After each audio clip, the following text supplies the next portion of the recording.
Hi again, everybody. I'm Freezing Inferno, and welcome back to Zelda 2.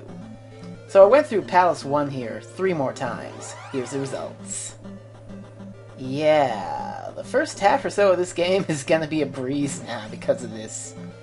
And what's really surprising is the third time through I only leveled up one thing, my attack, so when you think about it, this is actually kind of like 2 go-throughs of the first palace. Really surprising how many levels you can get just from a few redos. But there it is. Alright, let's explore this town down here in a little more detail. So I never really went into too much detail about the towns.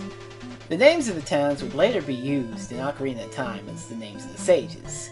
Except for one, but there's a character in Ocarina of Time named after that town anyway, so there you go.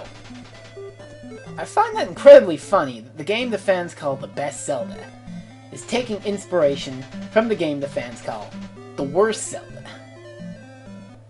Call me a gigantic nerd if you will, but I just find that very amusing.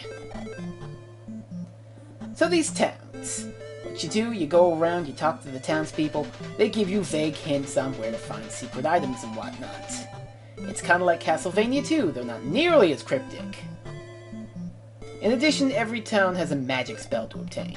This first town here gives you the magic spell for free, essentially. And it's shield magic, which I'm not getting because I don't need it. For every other town, however, you're going to have to do some sort of fetch quest, essentially. Go get an item from here and bring it there, and the people will reward you with a magic spell. And that's exactly what we're going to do now. We're going to go do a fetch quest. So what exactly are we fetching? Well, there's a lady in the second town who gives us the oh-so-helpful hint that Goria of Tentari stole the trophy. This may seem like complete gibberish unless you have the manual, in which case you realize that this is Tentari Desert, and a Goria is that boomerang-throwing enemy. If you don't have the manual, you're shit out of luck and don't get this clue. But hopefully you have the exploratory sense to come up here anyway, in hopes of finding, say, an experience bag or a heart container or what have you. In which case, good for you! Either way, here's our Goria, and he's red because Zelda 2 subscribes to the Dragon Quest-esque palette swaps are stronger line of thinking. So we've nabbed the trophy back, and now all we have to do is return this thing to the town's lady. You know, that's one thing Zelda 2 could have used. I know in Castlevania 2 they at least have little signposts that tell you that this is a place, like the Veros Woods or the Jam Wastelands. Zelda 2 could have really done with that instead of having, like, a manual tell you where the hell to go. Regardless of our little manual gripes, we've arrived at the second town of the game. I need more than to just deliver that trophy. I need to heal up too. Now that's another little tiny minor gripe I have with Zelda 2, is those random townspeople.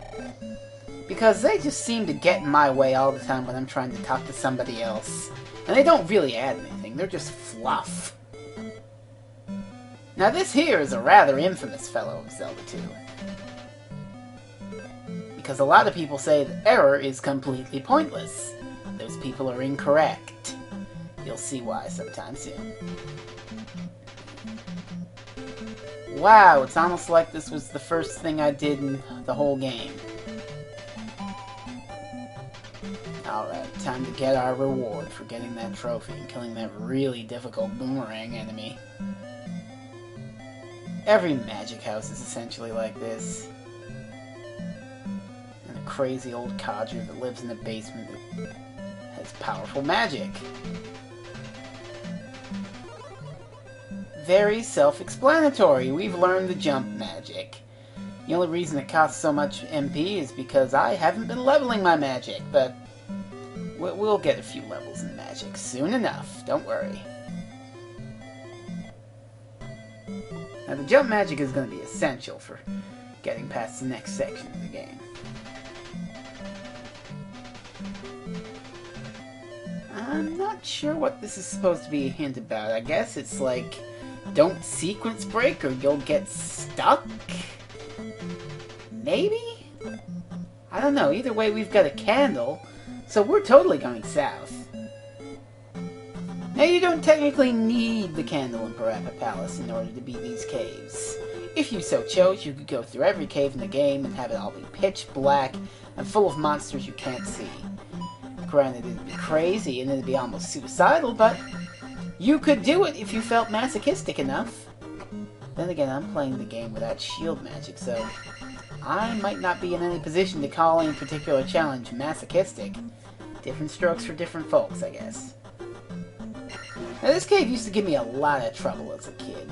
I would die on it at least once, mostly because of those darn boomerang enemies. My life and my attack wouldn't be very high at this point, so those things would deal a lot of damage and they would take a lot of damage, but now they only take 2 hits. I always used to find those boomerangs kind of difficult to block, maybe because of how they swerved, but I think I've got a decent enough handle on it today. Now these red bats, yeah, they turn into goddamn fire-breathing demons. Ain't that grand? Now right here, we need to use our jump magic to progress. And we can make it up just high enough to get up there and get out of this cave. And that's where we'll stop for now. Until next time, this has been Freezing Inferno. Bye-bye.